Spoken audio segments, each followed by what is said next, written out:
Coming up on Tech News Weekly, I am Mikah Sargent, and this week I kick things off with a story of the week. We've got to understand where things are when it comes to the Apple Watch Series 9, the Apple Watch Ultra 2, and that sales ban that is in place for the device. Then I am joined by Jennifer Pattison Tuohy of The Verge to talk about CES smart home trends. Yes, there's lots to talk about. There are lots of new devices and even more when it comes to Matter and where the smart home is and where it's going. Afterwards, we talk about another story of the week. This time, it's about Facebook collecting lots of data from companies who are sending Facebook and Meta information about you, how you can get your data, how much data is collected. It's an eye-opener. Before I round things out with a very special guest, it's Jason Howell, who joins me to talk about Samsung Galaxy Unpacked 2024. Stay tuned for this episode of Tech News Weekly.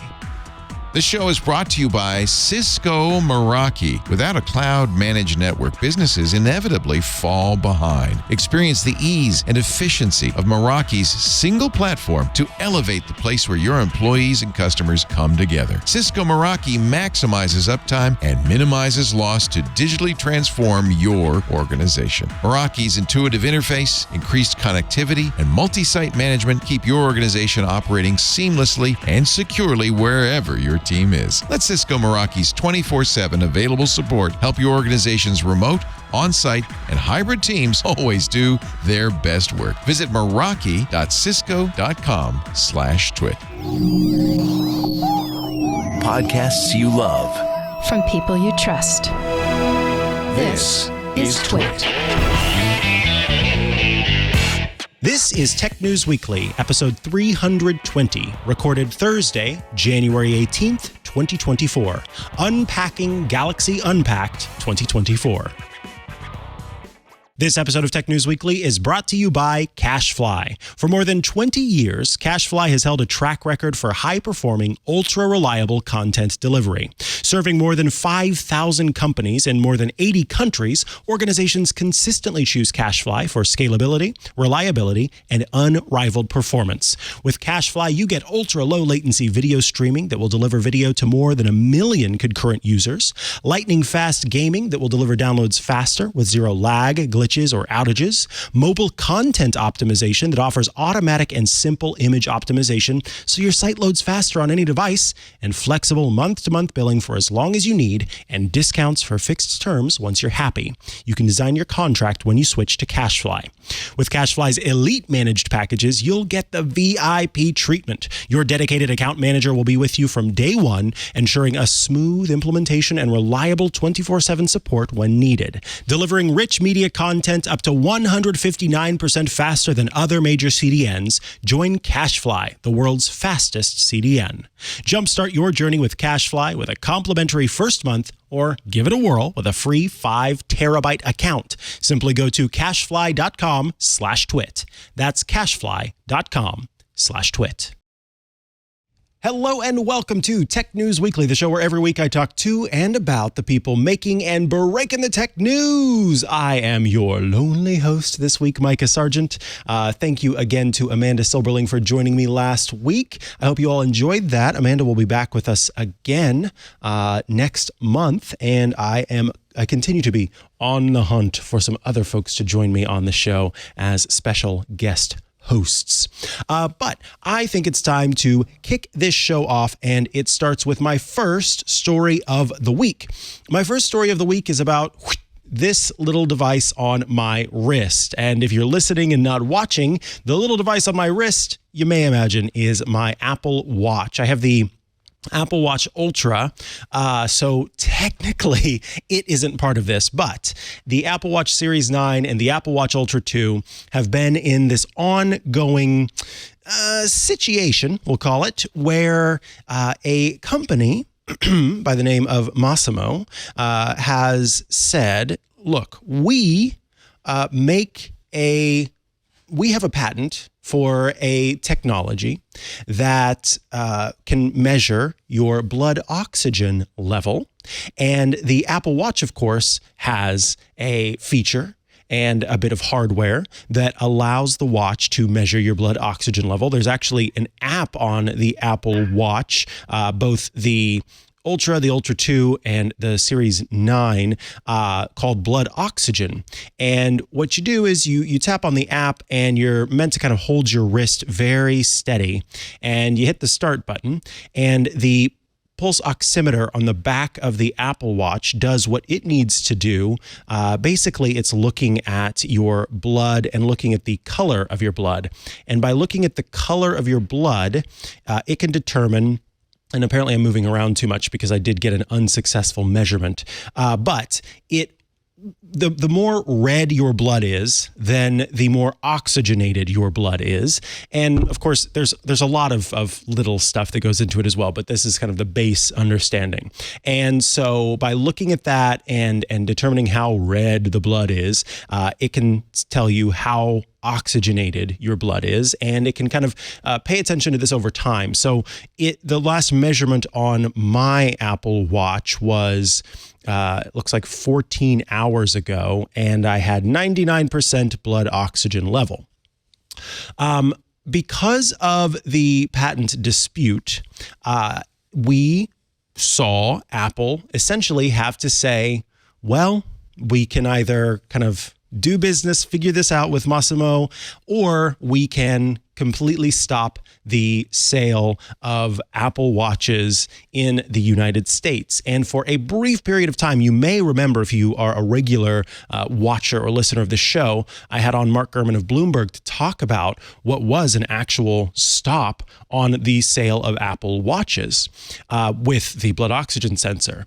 And it ended up being a very short period of time that this took place, because shortly after that, Apple was provided a stay that allowed the company to continue to sell the Apple Watch Series 9 and the Apple Watch Ultra 2 with the blood oxygen feature. But as of today, well, technically as of Wednesday, so yesterday as we record this show, the company, because of the sort of latest rulings, had to make another change to the sale of Apple Watches in the United States. So on Wednesday, the company said that it had tweaked models that would go on sale on Thursday, as we record the show today, at its retail outlets and its online store. The models, of course, have the blood oxygen tool inside, the necessary sensors, but those sensors won't function. And in fact, if you go to apple.com/watch, and then you click on the Apple Watch Series 9 or the Apple Watch Ultra 2, a little banner appears at the top of the screen that says Apple Watch Series 9 and Ultra 2 no longer include the blood oxygen feature. Now, to be clear, they say at the end, feature.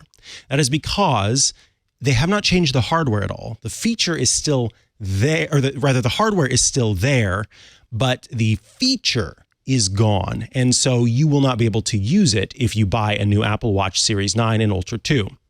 That also then led to questions of, what about those of us who have an Apple Watch that does have blood oxygen sensing, and we have purchased this Apple Watch at some point in the past? So like the Ultra, this non-2 device, or even an Ultra 2 that you bought before this ruling came into play.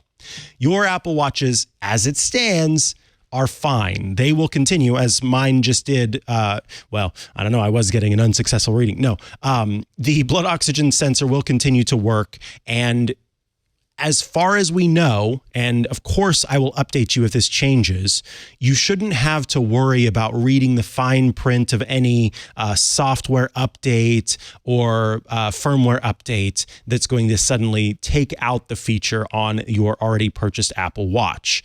These rulings are almost exclusively tied to the Apple Watch. Oh, good. I did get a reading this time. 98% blood oxygen currently. So these rulings are almost always tied to the sale of new Apple Watches.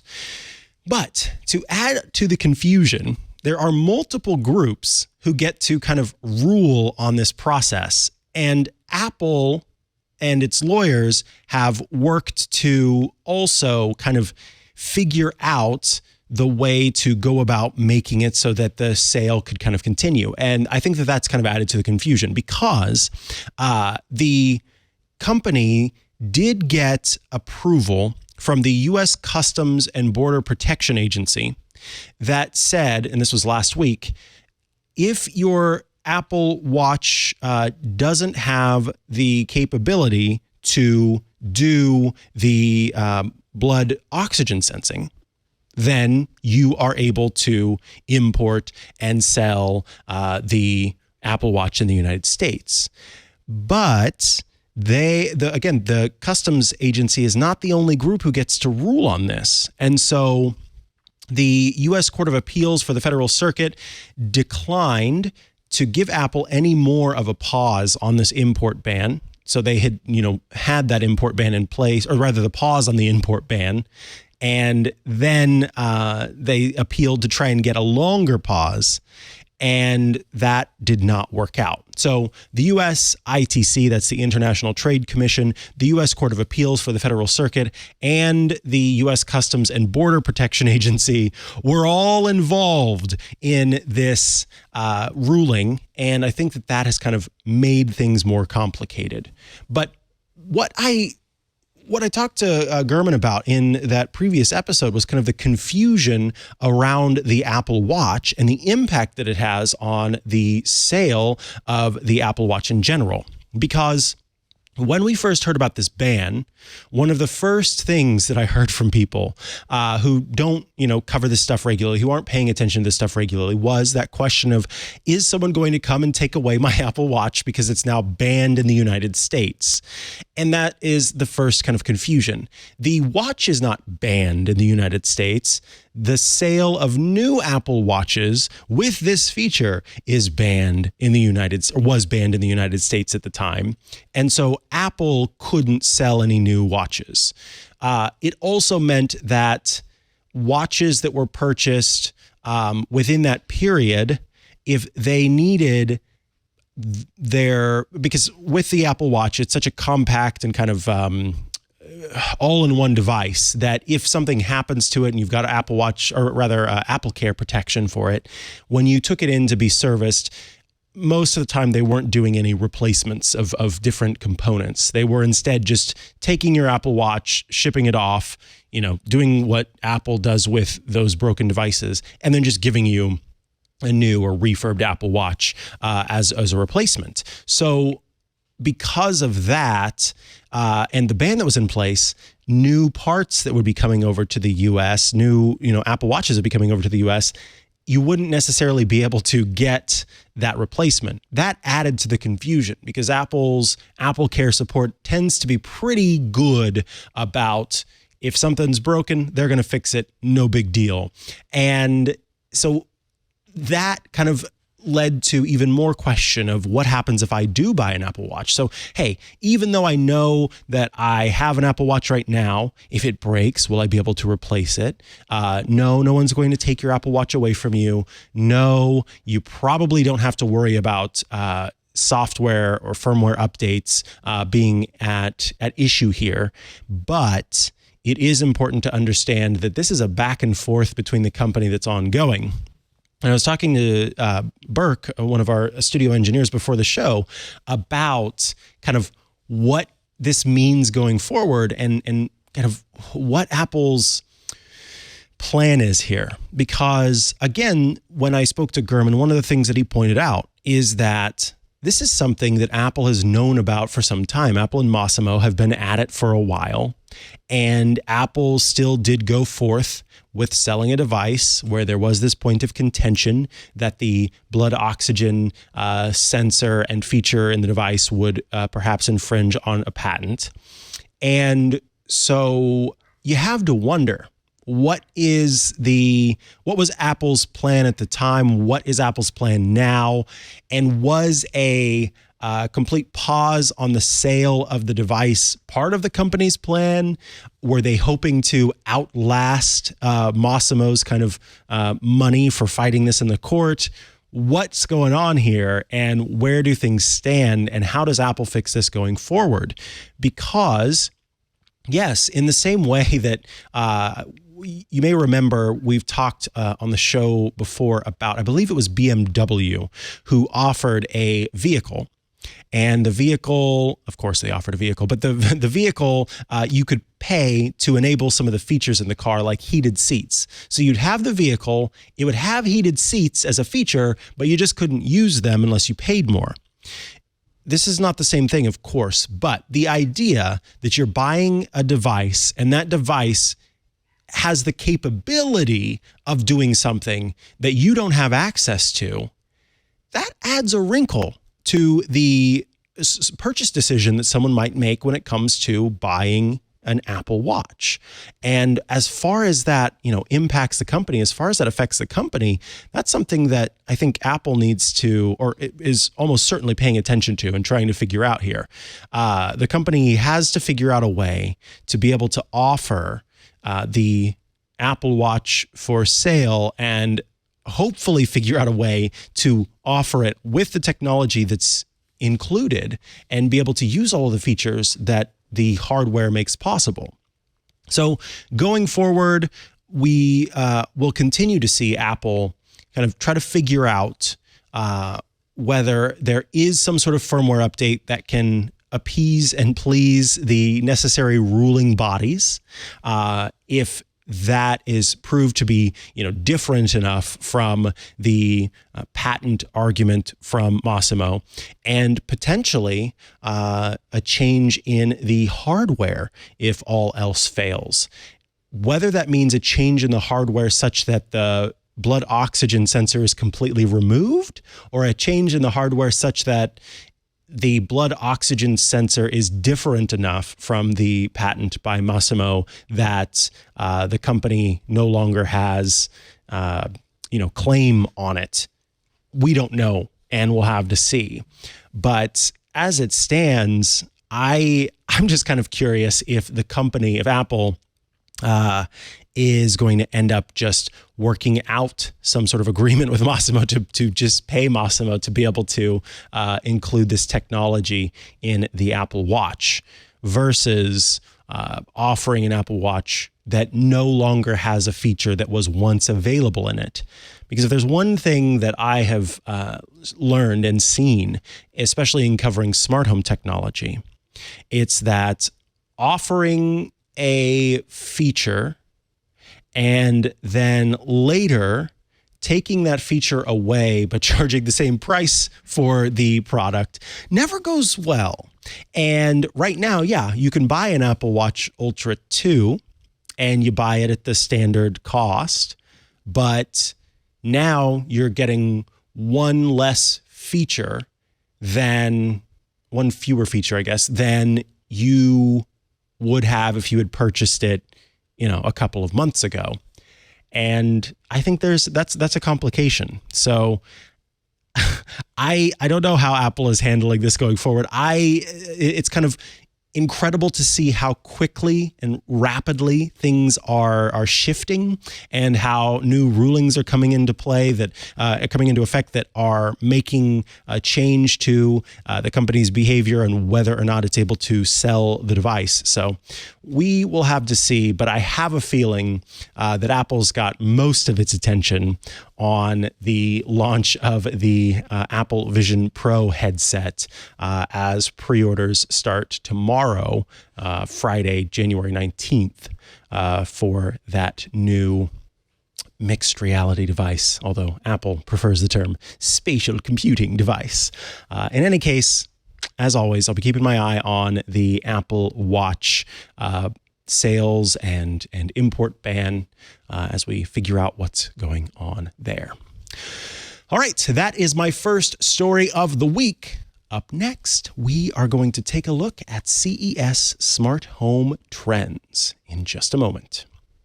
Folks, it is time to talk about trends. Yes, I think I feel good about the fact that I did not have to take a trip to CES, but I'm so glad that some of my fellow journalists were there and are able to share their experiences. Joining us today to talk about what we need to know about the smart home is, can you guess? You might be able to guess. It's the wonderful Jennifer Pattison Tuohy, who joins us again from The Verge. Welcome back to the show, Jennifer. Hey, Mikah, it's great to be here as always. And you did a good thing not going because I got sick. And I think everyone I know got sick. As you expect at CES. That's just the way it goes, sadly. But anyway, I'm off my sick bed now and happy to come and chat with you about all things smart home. Yay, wonderful to have you here. And yes, I'm sorry to hear that you got ill, but I did hear most of the folks who went got some sort of illness while they were there. So yeah, I mean, let's get into it. I mean, this is a time, it has been a time every time CES has rolled around for lots of different smart home tech to take off. And I just want this to be kind of a free-flowing conversation as we just sort of dive into what you saw while you were there and what really stuck out in terms of the smart home. But before we dig into those trends, I feel it is so important for us to start with where we left off last time, which was talking about Matter. How often did you see Matter mentioned at CES? Yeah, it was definitely very present. It wasn't quite as big a splash as, say, last year, but I think that was more because, companies are adopting it and using it, and it's sort of part of the parcel now. There was discussion about some of the teething problems that we've talked about, but overall there was a positive atmosphere. Like, this is helping create new solutions in the smart home. That was really sort of a trend I saw, was making the smart home easier, simpler, also more affordable, more accessible to people because of things like Matter, and also the other buzzword that you couldn't avoid at CES this year, which was AI. So there was a real trend around that. A lot of new products using both Matter and generative AI to kind of make their devices more interoperable. A lot of HomeKey. We saw a lot of HomeKey, which was interesting. Some of which was enabled through Matter. So that was an interesting sort of development. So many locks, so many smart locks, like crazy amount of smart locks, including ones that recognize that can unlock with facial recognition, which was a first for the residential smart lock. And then something you will be excited about, which wasn't really a trend, but an announcement made at CES by the Thread group, is that they're finally fixing the Thread border router issues with shared credentials coming. The Thread group is mandating shared credentials, so it's no longer up to the individual border router manufacturers to determine how they're going to work together. So Samsung and Apple and Google and Amazon don't have to figure out how to be friendly. They just have to do what the Thread group says, and hopefully now we can all have one nice big happy meshy Thread network in our homes. Yay! Even if we have multiple devices from different vendors. So, yeah. Yes, that's one of the most. I open up there are a couple of apps that will show you what Thread border routers are on your network, and you'll see one that has grabbed one device and is holding on to it, and one that's got three of them, and you're going, why can't you all just talk to one another? We're supposed to be this whole network working together, and yeah, that gets so frustrating. So I'm happy to hear that. That'll be interesting to see how the company kind of or how the group actually enforces that going forward. Now, it's interesting you mentioned HomeKey. That kind of was my next question in terms of, because we talk about Matter and we talk about how this is supposed to be the way that all devices can just communicate together. So I was curious to hear, how much are you still seeing marketing where you see works with Google, works with Apple Home, those individual sort of team badges? Is that still pretty prevalent, or are we trying to move past that? So I think in an ideal world, we'd move past that, but the consumer just does not know what Matter is yet. The general consumer we've just educated them on works with Alexa, works with Google, works with Apple Home. And now that we can't just take that away. I think too many manufacturers realize that if I don't have those badges on my boxes and I just have Matter, a lot of consumers will think, well, that means it doesn't work with my platform, until we get to the point where Matter is, in the consciousness, just in the same way that Wi-Fi and Bluetooth are. It's a challenge to just get rid of all the badges. So no, you're still seeing devices with boxes that have all the badges.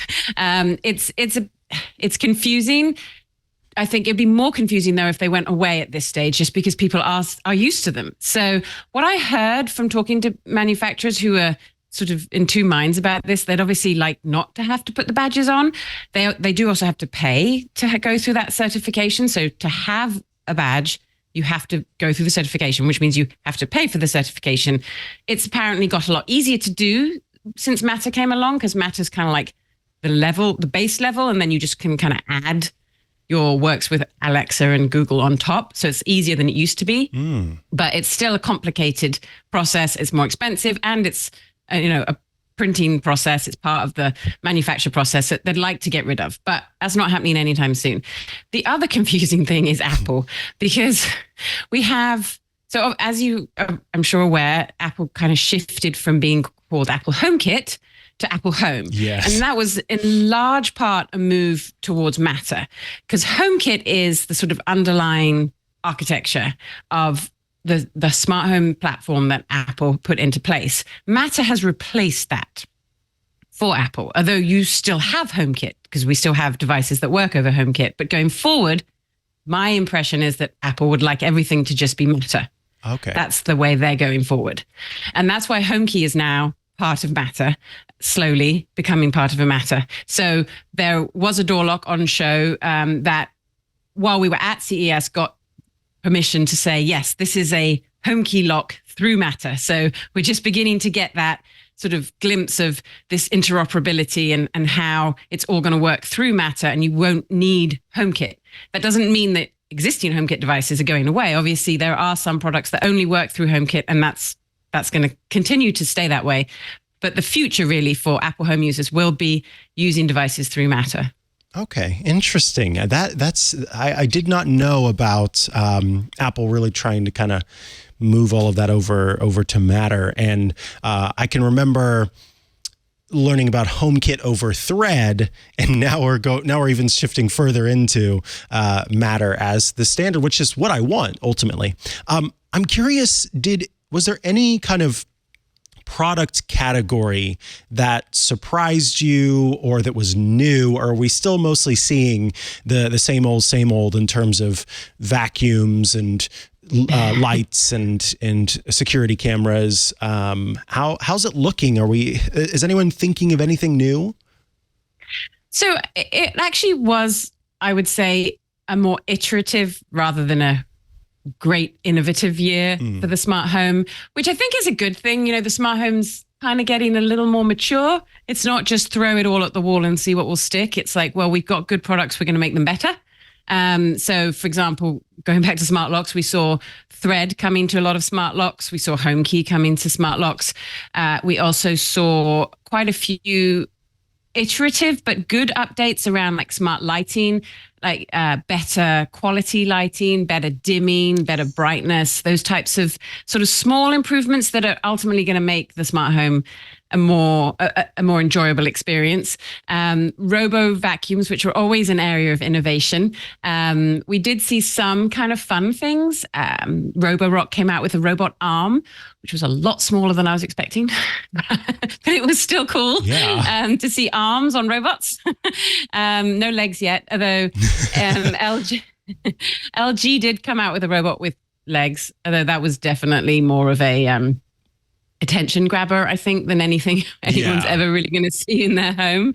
I was excited by Bally or Bali, depending on your pronunciation, which was Samsung's new home robot, which had actually been announced a few years back, but has come with more features. And the feature I really liked about the new Bally is it has a projector screen in it. So it's kind of like a mobile smart display. So it can kind of roll around your house and project onto a nearby wall or ceiling or flat surface or even the floor, anything you're interested in seeing or controlling.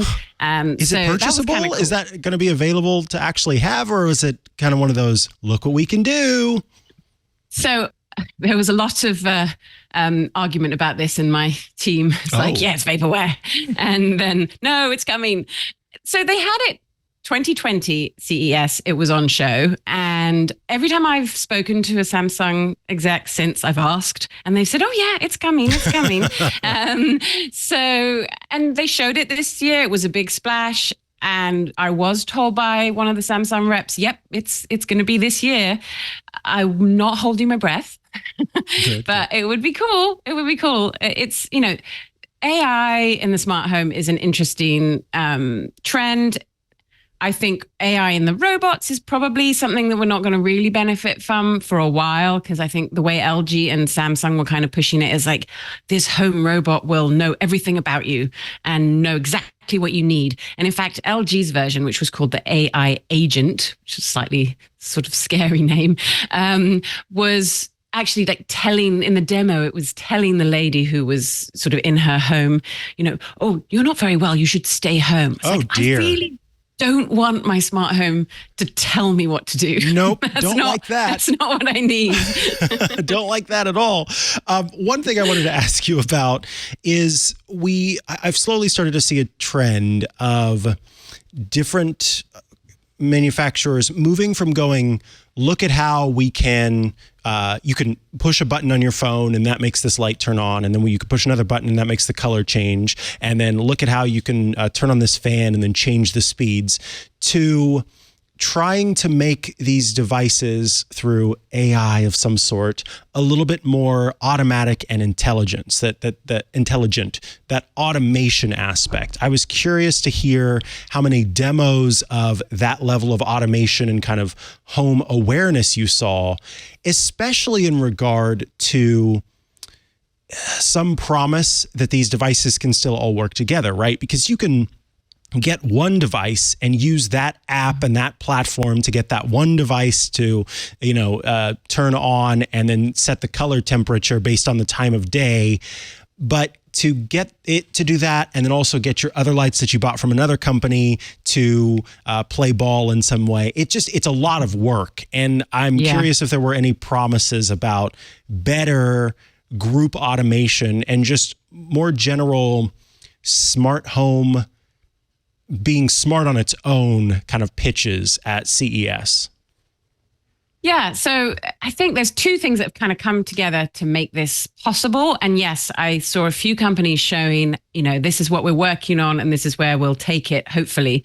So obviously, the interoperability that Matter has brought or is bringing is helping you be able to just have one app or one platform that you're controlling all your devices. So that helps with that problem you were outlining where, you want your fan to turn on and your lights turn on, but you've got two different apps and you want to work them to connect together.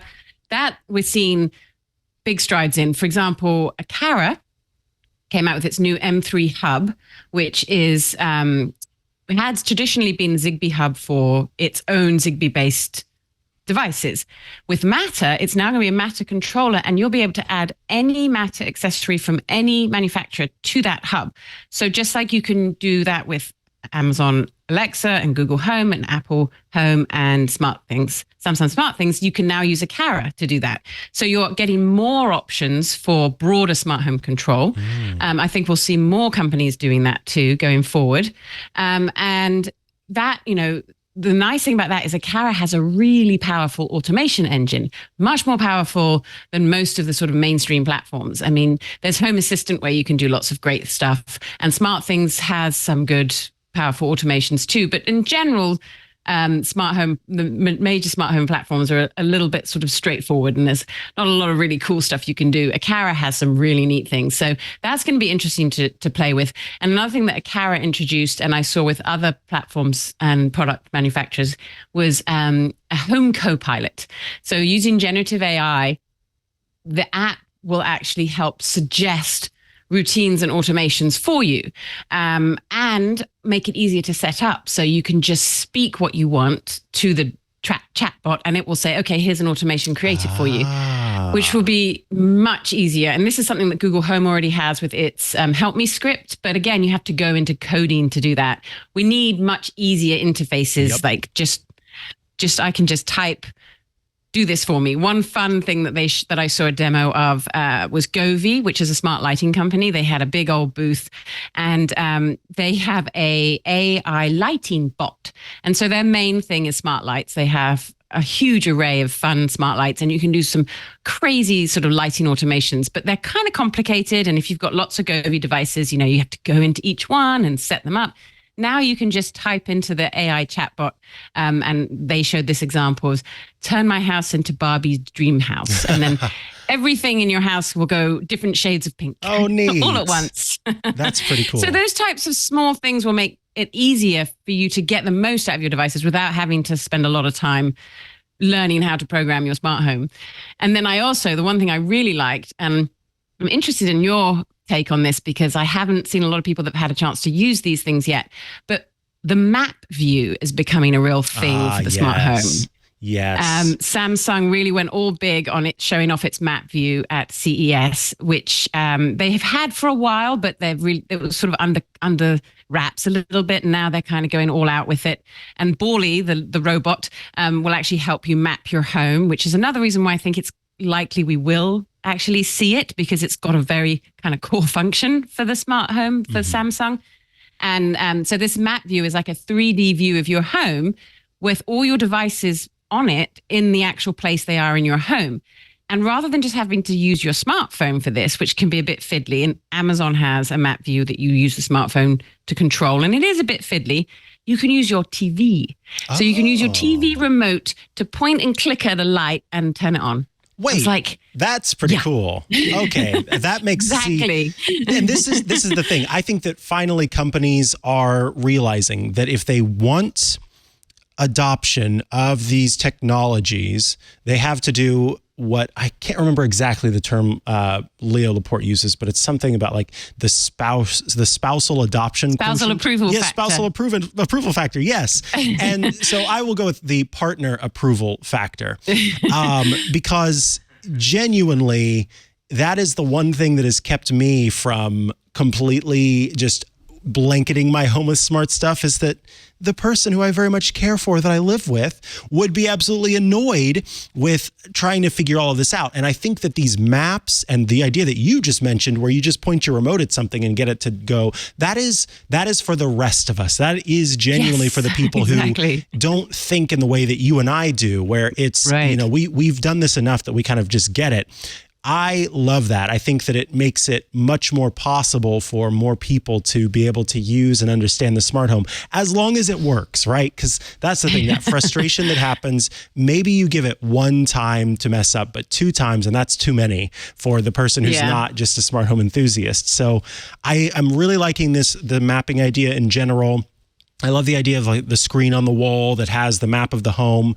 And we also have to consider these rentals, like the temporary rentals with Airbnb and that kind of thing as well. It makes it much easier for folks that are staying at a place to be able to control the smart home. So yeah, I'm very pro the map idea, and especially this remote idea. That's clever. Yeah, it makes a lot of sense. And, it being smart things, they have the map everywhere. So you can get it on your fridge, you can get it on your M8 monitor. They actually start putting little tablets in washing machines and cookers as well now. So, it's everywhere. I'm not sure I really want touchscreens in my washing machine, but if you want, it's the option. And this sort of integration of smart home control, so it's everywhere, not just on your phone, or, not that voice is great, but nomenclature can be clunky. And, my husband will be like, every night, he's like, can you turn the lights off? Like, he knows how to say it, but if you do it, it's going to work. Whereas if I do it, I'll get it wrong. Right. Yeah. There's like a confidence that needs to be built there. And I have absolute, understanding and sympathy for folks that just feel like they can't get it right, or just, are confused by it. And that's the thing is, it's tended to be my experience that it starts with amazement, and people are really like, wow, that's so cool that you can do that. And then after a while it goes to, oh, why is this not working? Or why do I have to do it this certain way? So yeah, I love this idea. I think that's great. I think I've got time to just ask one last thing of you, which was, was there anything else there that kind of stood out to you or had you kind of, jumping with joy or getting very excited about, or just anything that stuck out? Oh, there were quite a few things, but just because it's CES, you've got to go with the weird and the wacky. And I have to say the e-ink smart toilet from Kohler was quite the hit. I saw that, and I saw that unfortunately that is more of a vaporware product, but e-ink is everywhere. It's like, I'm glad. Weird. Yeah. And I never really, so I do like smart toilets. I think smart toilets are a good idea. And Kohler did come out with and this is what I mean again about iterative. They came out with a smart bidet. So you can have a smart toilet without spending $10,000. You just can buy their smart bidet, which does basically everything their fancy $10,000 smart toilet does, except for it's only $2,000 and you can add it on your existing toilet. I know it's still not cheap, but bidets save a lot of toilet paper. Yes. And it has auto open and all that fun stuff and voice control. Just imagining hearing from the other room someone talking to the bidet. That's a sitcom right there. But yeah. Yep. Well, Jennifer Pattison Tuohy, I want to thank you so much for your time today. It's always a pleasure to get to talk to you, and I appreciate you risking the germs of CES to join us. Of course, folks can head to theverge.com to check out your work. Is there anywhere else they should go to follow along with what you're doing? Yeah, so I'm on Threads and Instagram at Smart Home Mama. We did a lot of social videos, and actually I did a Smart Home CES walkthrough video on YouTube. So the Verge's YouTube channel, where you can see 4 or 5 sort of gadgets that I picked as some of my top picks from the show. So yeah, those are all places you can find me. Wonderful. Well, thank you again for your time, and we'll be seeing you again soon. Sounds good. Thanks, Mikah. Bye-bye.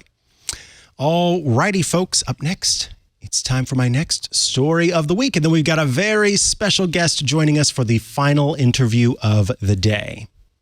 All right. For my next story of the week, I wanted to talk about a really interesting sort of study that was done between the Markup and Consumer Reports.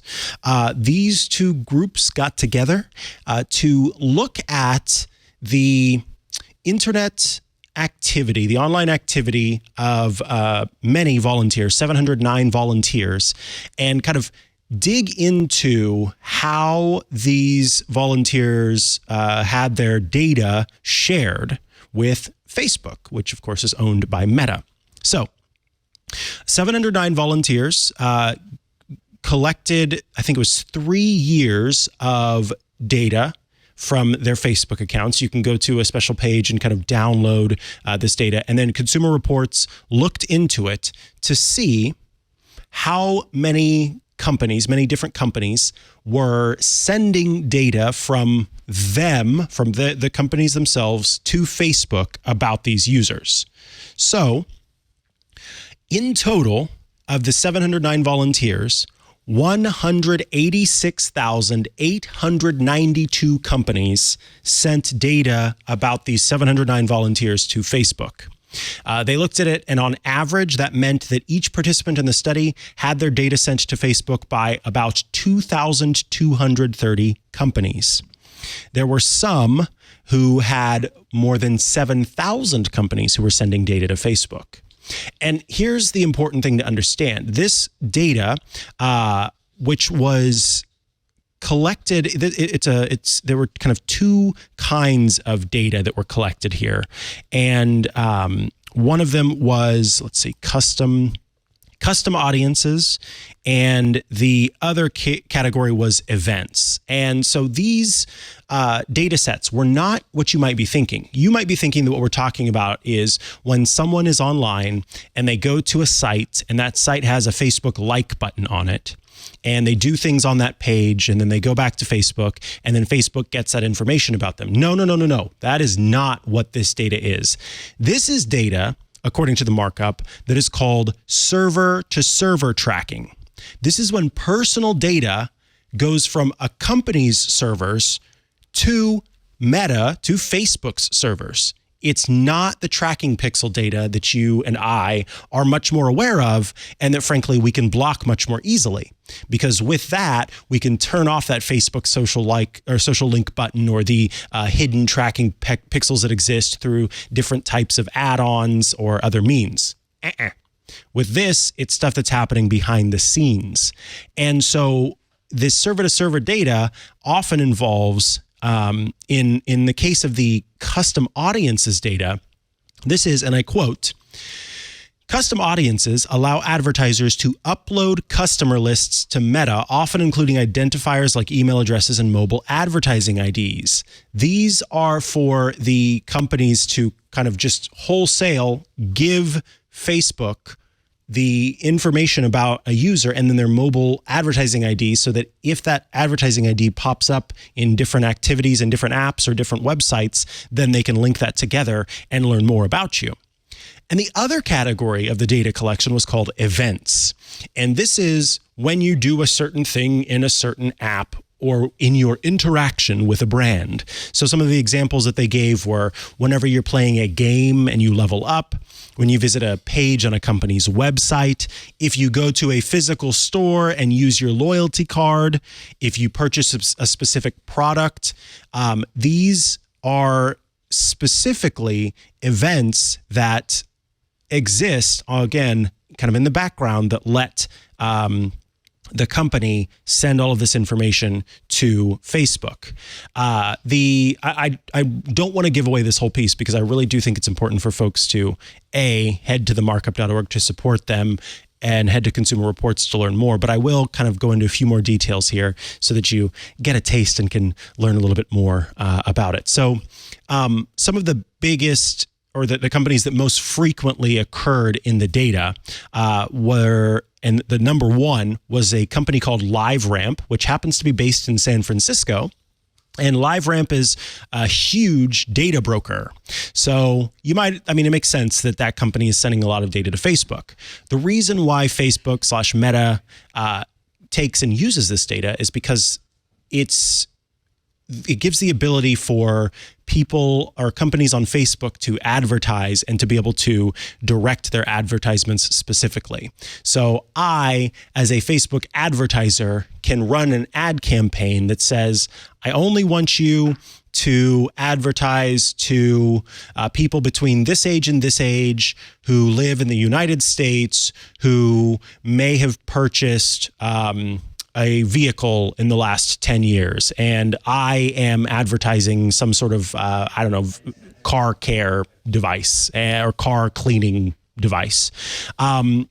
Another frequently recurring company was, as you might imagine, Amazon.com. That was the 10th in the list. Most of the top 10 were data brokers, but I was surprised to see the Home Depot coming in at number 7. Apparently, the Home Depot sends a lot of data to Facebook. The data contains all sorts of information, as I just mentioned, and you are able to go and download your data and look into it as well. The problem is that it's kind of hard to understand. You got to jump through some different hoops to get into it. And in fact, I'll read a little bit about it. It says, and go to the article to get the link to this and to learn a little bit more, but it says, users can either download or access their information. To see the companies outside of Meta that have been sharing information, you have to select a certain tab, then another tab. You might have to re-enter your password. It will show you some of these connections, and then you can actually go through and disconnect, but that information can be reconnected. And of course, there are opt-out options, but companies are not always required to honor those opt-outs.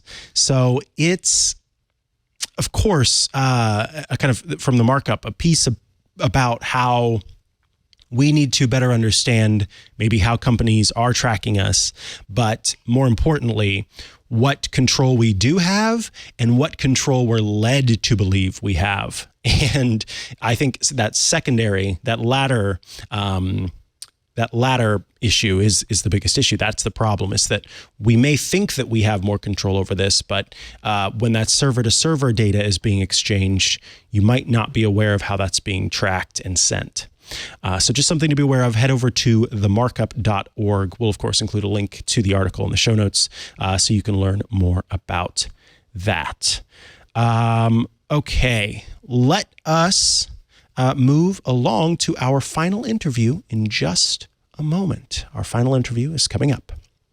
Folks, it is time for the final interview of Tech News Weekly this week, and I want to talk about something that just happened yesterday. It was the Samsung Galaxy Unpacked event, where we expected Samsung to announce some new hardware, but maybe also announce some AI stuff, and indeed that is what we got. Joining us to talk about this event is noted Android authority and a good pal. It's Jason Howell. Welcome to the show, Jason. How's it going? It's good to see you, Mikah. It's good to be back on the other side. It's a little bit surreal, I have to say. Whoa, the fist bumps are just not the same this way, but let's see here. I have to... There we go. Yeah. So, right on. Jason, did you watch Samsung Galaxy Unpacked? Yeah, actually, I very last minute was like, wait a minute. Normally, like when I was working at TWiT, I would be covering this. Yeah. Why am I not doing that this morning? So I quickly set everything up and opened up a live stream and watched the entire event. Oh, and it nice. It was a lot of fun. It was enjoyable. Good. I wish I could have been there, to be honest. Yeah, in person. Yeah, exactly. Yeah, it's San Jose. So I would love, for the folks who didn't tune into your coverage or our coverage yesterday, now's the opportunity to kind of give people the breakdown of what happened. What was striking to me, and I'm hoping you can explain this, Sure. is how we really didn't learn a lot about hardware at this event. And Totally. that was sort of a secondary aspect of the show. Is this common for Samsung? Does it always kind of pre-release what hardware it's? I didn't get that. Can you explain it to me? Well, I mean, the different years that Samsung's had its hardware announcements, it's been very different every time, right? And I think in the last couple of years, we've really hit a point in mobile phones in general, where the differentiation is less and less happening on the hardware side because the cameras are all amazing, the batteries are all very large and, last longer than they ever have. All of these things that used to get us really excited about the hardware when the software was struggling to kind of keep up with it, those things have all been ironed out. And not only ironed out, the price on those things has been pushed down. So we're starting to see these really great hardware advancements in the mid to even in some cases, the lower range phones. And right now, as you know, as well as we all probably do, this current iteration, this current insurgence of artificial intelligence is painting everything. Last year was a huge year for AI. And now every company feels like they've got to have a major AI play in the basket. And not only that, I mean, for mobile phones in general, you're going to see Google doing this a lot as well. They're realizing that they've got to have this stuff on device and that there is a lot of wow factor potential to integrating some of this AI capability into software in a way that actually makes us excited about mobile devices. At least that's what they're banking on. And I think that's exactly what you saw from Samsung yesterday. Yeah, I mean, that is precisely what we saw. We saw a huge focus paid on generative AI and how the company was integrating that technology into its devices. But can we have a breakdown maybe of what are the latest Samsung actual devices and price points and that, and then we'll get into the AI stuff. Totally. Let's get the boring stuff out of the way. Yeah. The hardware, right? That's literally where we're at now. Weird. I know. My, how things change. So, I mean, yeah, and the reason that it's kind of boring is because it is very samey, right? Even the design of these devices looks very similar to last year's devices, save for a few minor updates that people are plotting. But there's the S24, the Galaxy S24, the S24 Plus, the S24 Ultra, and those prices range from $799 on the S24 to $999 starting on the Plus to $1299 starting on the Ultra. And I mean, I've always been just a huge fan. Well, maybe not always, but in the last handful of years, I'd say in the last 5 years especially, when I get my hands on a Galaxy Ultra device, like it's a wow factor. For me, I've noticed that like it really is Samsung going all out and not putting all that money into what some might consider gimmicks as far as like the foldable technology is concerned, but really kind of just going for this is your standard mobile phone on steroids. This year, they've given it a flat display, and that might sound kind of boring if you're outside of the Android ecosystem, but you know, there for a while the trend was the curved displays. In the beginning, everybody was like, wow, this is different, it's neat. Over time, we realized that made things kind of hard to use, and especially on a display that supports the S Pen as the S24 Ultra does. So it's flat, titanium build, so the build quality is better, a little bit thinner, 5,000 milliamp hour battery, ray tracing capabilities and improvements. So a great gaming device with some extra additional kind of heat dissipation happening underneath the surface. I mean, if you're, $1299 is a price. That's a high price to pay for a smartphone in the Android world, but you're getting the best of the best, in my opinion. Okay. I mean, that's, I still think that the fact that they include the stylus or the S Pen is such a cool thing on that Ultra. Totally. It's unique, and I appreciate it. So then moving past the boring, which is the hardware, let's get into the AI.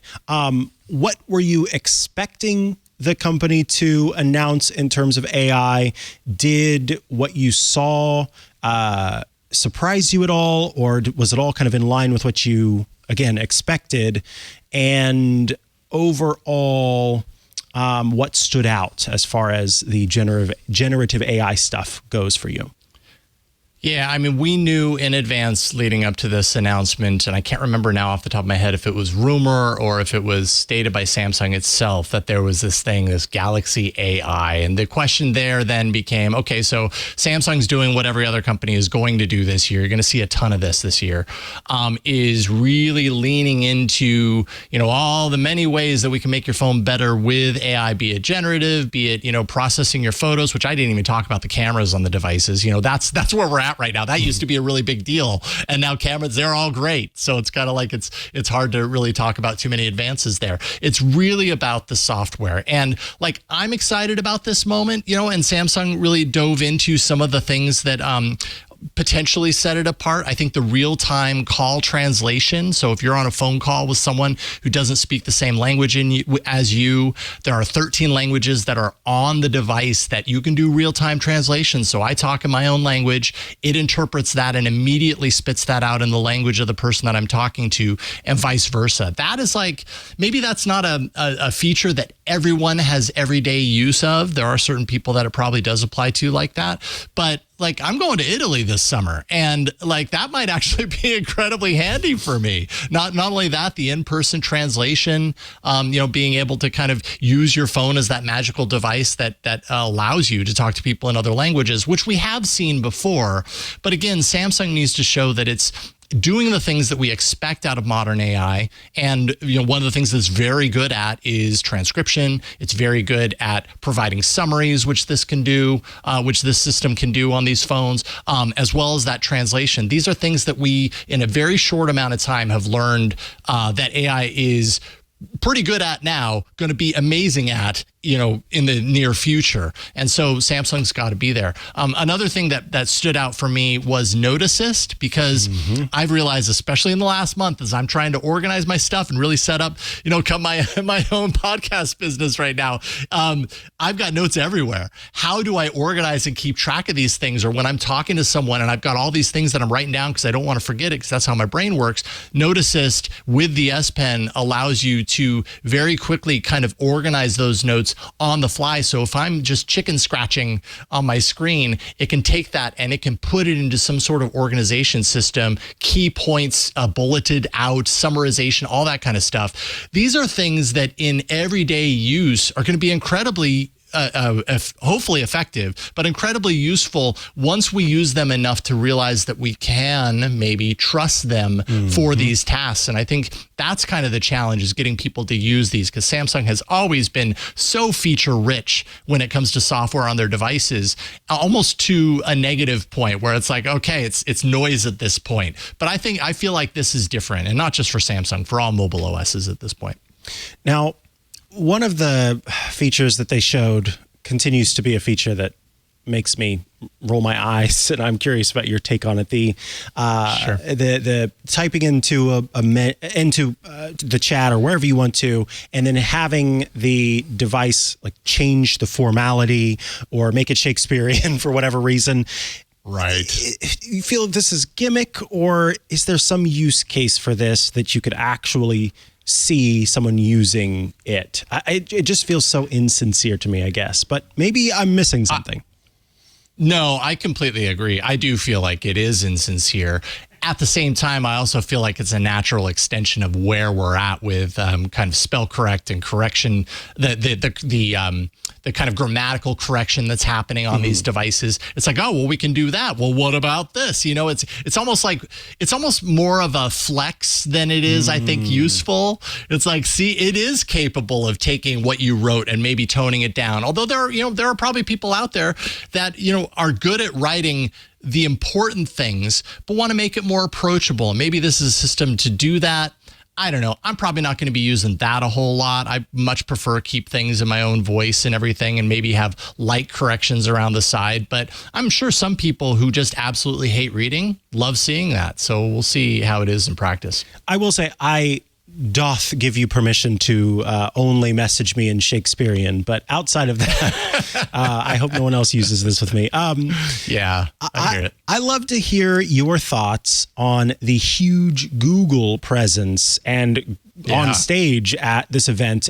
It reminded me of when Steve Jobs said, I have a special guest who's going to be joining us, and then sort of gestured over, and the screen appeared with Bill Gates sort of calling in live, and I believe it was talking about yeah, exactly, looking down on him menacingly. Yeah, I believe it was talking about Office on the Mac at the time. That was the announcement, and I may even remember there were some boos, but there were definitely some sighs or like guffaws from the audience. For yes, sure. but here with Android and everything, that was not the case. Google being there, and Google got a lot of time on the stage. Tell me your thoughts about that, as being someone who's paid attention to this for so long, and then specifically, you can tell us a little bit about what Google actually announced. Yeah, I mean, it is interesting, and especially because I have paid such close attention to this for so long, it's interesting from the perspective of the fact that I remember a time when Google wanted to be everybody's pal, but Samsung wanted really nothing to do with Google. Samsung, really for a long time was like, okay, yeah, sure, we're using Android, but we're never even going to say the word Android on the stage because we want everyone to think that all of this is ours, muhaha. And then, in the last handful of years, that has really changed. And now, like, I had the same reaction when I was watching yesterday. I was like, all right, Hiroshi's on stage. It's possible he's joined them on the stage, or, someone high up at Google has joined Samsung on the stage of their announcements in the past. I didn't look that up before the showtime to see if he'd been there before. But I do believe that it's notable in combination with a few other things. Hiroshi announced kind of the fact that a lot, if not all of this kind of generative AI that's happening on the device that Samsung's making a really big deal about is coming from Google, right? It's using Google's cloud. It's using Gemini, Google's AI platform. And that's what they're leveraging. So the idea of Samsung kind of creating its own AI and relying upon that, maybe 5 or 7 years ago, that would have been Samsung's strategy. Now Samsung feels comfortable leaning into Google and using their resources to create something hopefully special on the device.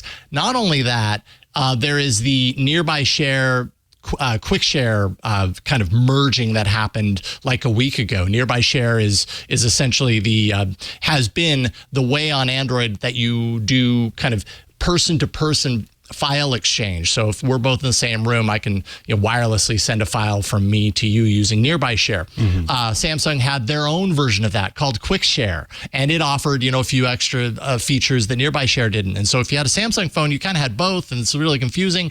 Well, Google opted to, with this partnership with Samsung, bring in the nomenclature, the Quick Share, and bypass their own Nearby Share. And it's just really interesting. Altogether, it really seems like Google is getting closer with Samsung through all this. Makes sense. Samsung's a huge, huge player in the smartphone world, and especially on Android, number one. But what does, I think the question that was kind of ricocheting through my mind as I was watching this yesterday on the stream is like, what does this mean about Google's own ambitions, its own intentions with its hardware? If Samsung is getting closer and closer, what does this mean about the Pixel line? Does it mean anything? Is Google still going to kind of play both fields like they have been for so long? Or is there a kind of a sea change happening where Google's like, you know what? That isn't our strength. Our strength is our partnerships. Our strength is getting our technologies into all these devices. Let's focus on what makes us strong, not the things that distract. That would be a lot of clarity for Google if history is saying something. But that might be a smart move. I'm not sure. And I say that as a Pixel owner. I love the Pixel device, but I do wonder.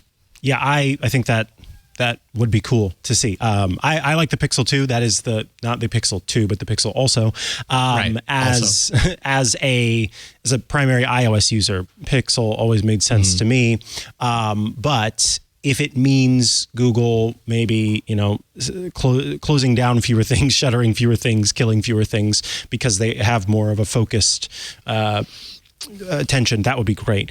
Last thing I'll ask you about is the One Ring to rule them all. The ring. What do you think? What do you know? What have you heard? And will you be wearing one? Well, there is not a whole lot to know about this other than it really kind of, sounds similar to like the Aura ring. This is a wearable. That's really all that Samsung revealed, except that they revealed it after spending like 5 minutes talking about some random announcements about Samsung Health and sleep tracking and stuff like that. So if you're to use those as clues for the ring, then it actually, to be quite honest, it actually starts to make more sense to me. And why? Because I have the Pixel Watch 2. It does sleep tracking. I never wear it for sleep tracking because I hate wearing a big honking thing on my wrist when I sleep. But would I wear a ring if it could do a lot of that stuff? It's a smaller kind of, I was going to say footprint, but fingerprint.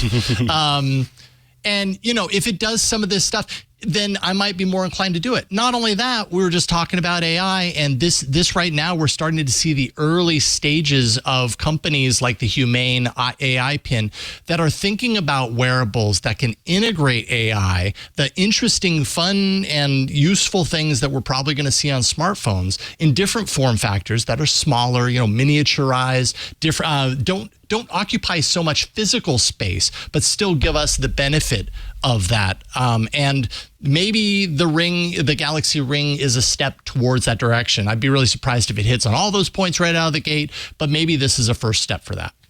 Nice. Well, Jason Howell, thank you so much for joining me this week. You bet. Anytime. If folks want to keep up with what you're doing online, if you have anything you want to plug, now's the time to do that. Well, today's a pretty big day because I just launched a new show with Jeff Jarvis called AI Inside. When I was working at TWiT, we were workshopping this show behind the Club TWiT walls for probably about 5 months. And we're launching it officially. It starts next Wednesday, which is that January 24th? I should have that memorized. Anyways, just go to aiinside.show. We do have a Patreon, patreon.com/AI Inside Show. But yeah, I am thrilled to do a show with Jeff and to get to hang out with him every week and talk about artificial intelligence. And I'm thrilled to hop on with you today. Thank you, Mikah. It was fun hanging out with you. Yeah. Appreciate it. Good to see you. Good to hang out with you. Good to chat, and great analysis and coverage of Samsung Galaxy Unpacked. I appreciate it. Thank you, Mikah. We'll see y'all real soon. Bye.